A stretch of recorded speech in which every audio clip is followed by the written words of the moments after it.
Hello all, I am Vijayendra Reddy, Current Affairs faculty. In today's video lecture, we will discuss some important national events and national affairs that happened from October 21st to 31st, 2017. First, we will start with the World Bank's Doing Business Report 2018. Every year, the World Bank releases the Doing Business Report. And this year, that is on October 31st, 2017, World Bank has released the Ease of Doing Business Index for the year 2018. And in this list, India is ranked 100th out of 190 countries. In the last year's rankings, that is in 2017 Ease of Doing Business Index rankings, India was placed at 130. That means India has leapfrogged directly 30 places, and India is ranked in the latest Ease of Doing Business Index at 100. And this is the first time that India has reached the top 100. The list is topped by New Zealand, and at the bottom of the list, that is at 190th place, an African country called Somalia is placed. So, this is absolutely important for your exam. Many questions can be asked, starting from which organization or which institution releases Ease of Doing Business Index every year. The answer is World Bank. And what is India's rank in the Ease of Doing Business Index 2018 that was released recently? It is 100, and last year it was 130. So, India has jumped 30 places. And which country is the topper of this index? It is New Zealand. So, this is a very good news for India. Then we will move on to Kerala High Court. Kerala High Court has celebrated Diamond Jubilee. Diamond Jubilee means 60th anniversary. The President Ramnath Kovind has addressed the valedictory function of the Diamond Jubilee of Kerala High Court. Kerala High Court is located in Ernakulam. And in this valedictory function, the President Ramnath Kovind said that the High Court judgments are in English, but common people, the litigants, may not understand the English language. So, he has suggested that the High Court judgments should be translated, and these certified copies should be in regional or local languages, and they must be given to the litigants.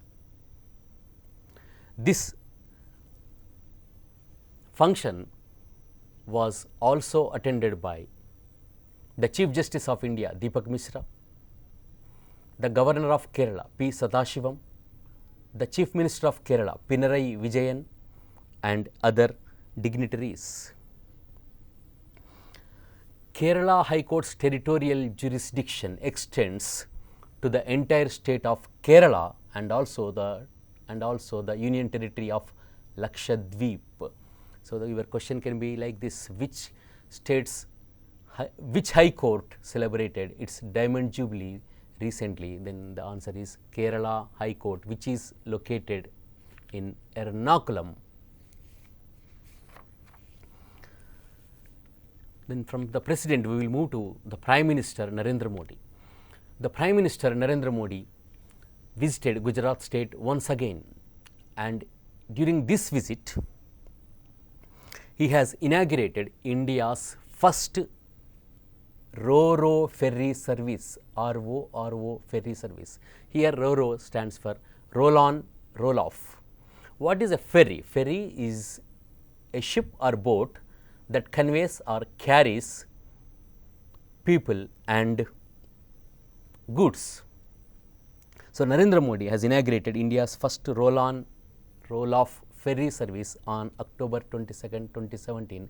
It is India's first ever Ro-Ro ferry service, and it is also the biggest Ro-Ro ferry service in South Asia.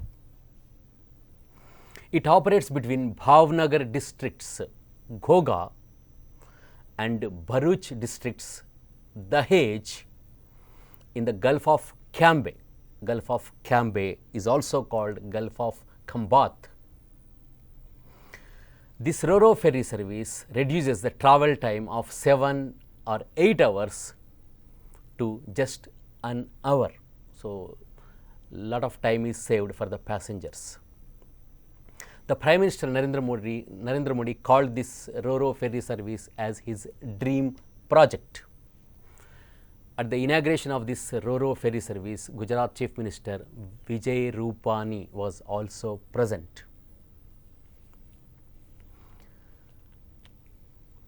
Then another big news for the infrastructure of our country is the government has approved massive amount of rupees 7 lakh crore for the development of highways.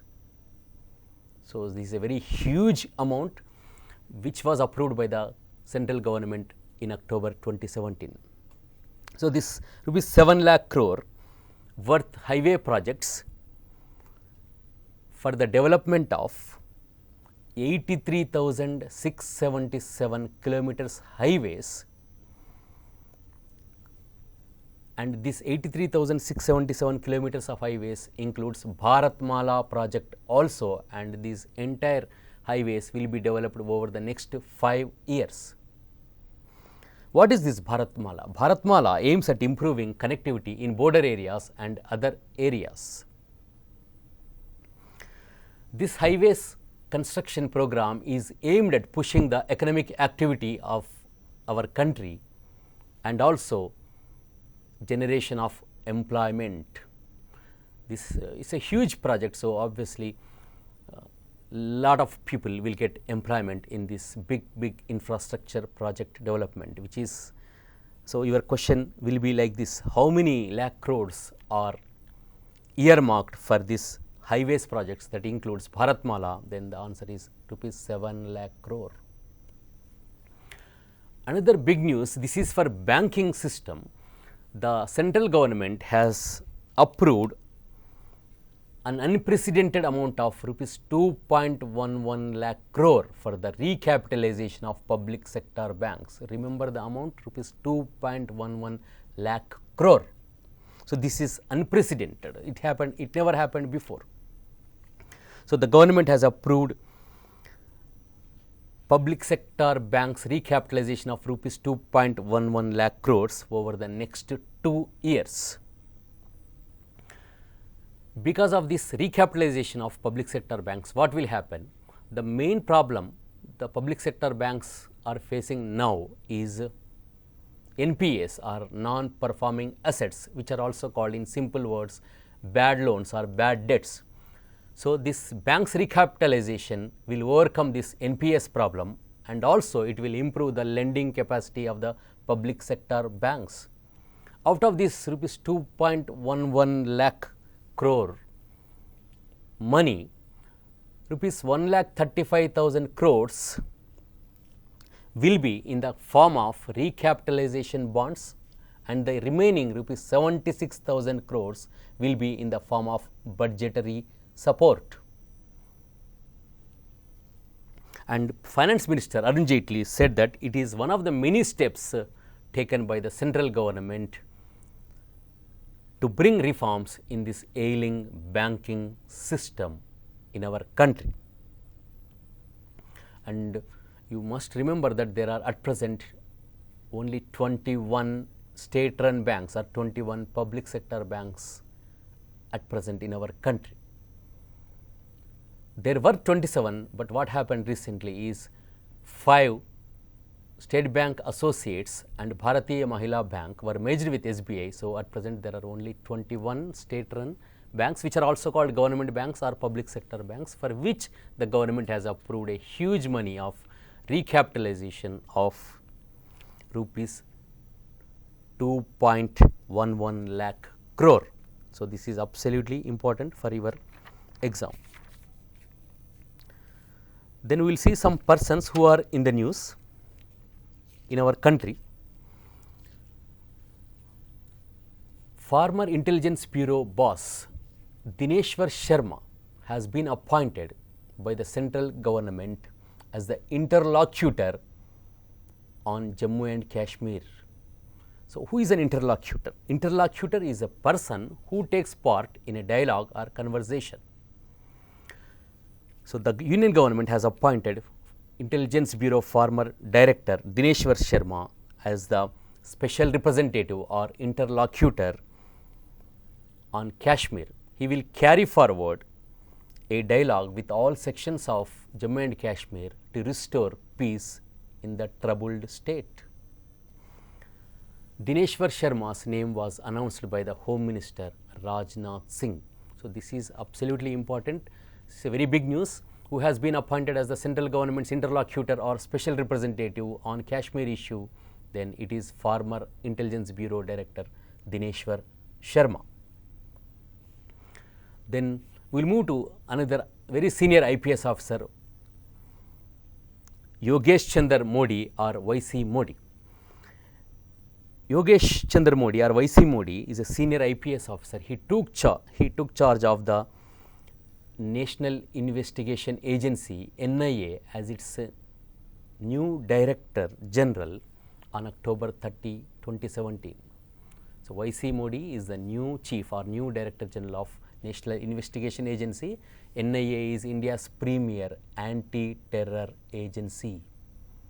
YC Modi is a 1984 batch IPS officer of Assam Meghalaya cadre, and he will hold the post till his superannuation on May 31st, 2021. That means YC Modi will be the NIA boss for the next 4 years. Then there is one more appointment, Suresh Sethi.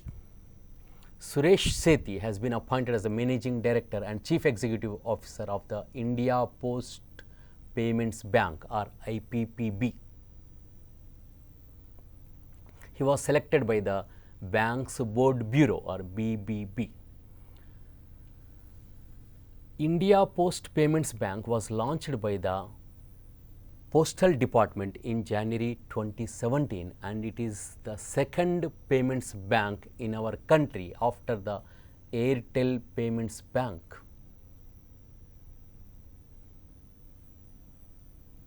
I will tell you something more about these payments banks. Payments banks are given a nod or approval by the Reserve Bank of India to promote financial inclusion. These are different from the normal commercial banks in that payments banks cannot lend, they cannot give loans, but they can accept deposits, and the deposits is only rupees 1 lakh. There is a ceiling for this acceptance of deposits also. Payments banks can accept rupees 1 lakh per account. And these new banks or these new kind of banks will focus on providing basic financial services to the customers. So, this payments bank is relatively new concept in India, and one of these 8 payments banks that have come up or that will come up is India Post Payments Bank, and its new MD and CEO is Suresh Sethi.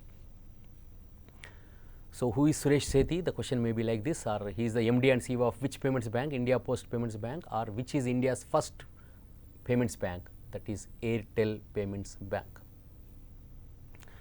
Then we will move to a great classical singer who passed away recently, and her name is Girija Devi. She is an eminent classical singer, and she passed away in Kolkata on October 24th. She was 88. She was nicknamed the Queen of Tumri. She received all the 3 Padma awards, that is Padma Shri, Padma Bhushan and Padma Vibhushan. Last year, that is in 2016, she received the Padma Vibhushan, which is the second highest civilian honor after Bharat Ratna in our country. And she belonged to Benaras Gharana. So, question can be like this: who is Girija Devi, who passed away recently? Girija Devi is a renowned classical vocalist or classical singer, or who is called as the Queen of Tumri? Then the answer is Girija Devi. Then finally, we will see some visits of foreign dignitaries. So, So, in this period, so many foreign dignitaries visited our country, and one of them is Ashraf Ghani. Who is Ashraf Ghani? Ashraf Ghani is the president of Afghanistan. He visited India on October 24, 2017 and held talks with the President Ramnath Kovind and the Prime Minister Narendra Modi. Ashraf Ghani has advised Pakistan to end support for terrorist groups like the Taliban. And during his visit to India, Ashraf Ghani, the president of Afghanistan, gave a speech at the Vivekananda International Foundation, which is located in New Delhi. Your question will be very simple. Recently, Ashraf Ghani visited New Delhi. He is the president of which of the following countries? The answer is Afghanistan. Or where is Vivekananda International Foundation? Then the answer is New Delhi. And on the same day, that is on October 24th, another very important dignitary visited our country. He is Rex Tillerson. Rex Tillerson is US Secretary of State. In America, the Secretary of State takes care of the foreign affairs of America. That means, in simple words, you can say he is the External Affairs Minister of America. So, US Secretary of State Rex Tillerson visited our country, and he held talks with the Prime Minister Narendra Modi and his counterpart, that is India's External Affairs Minister Sushma Swaraj. He also met with the National Security Advisor NSA Ajit Doval. And in this meeting, Rex Tillerson affirmed America's commitment to stand with India in fighting against terrorism.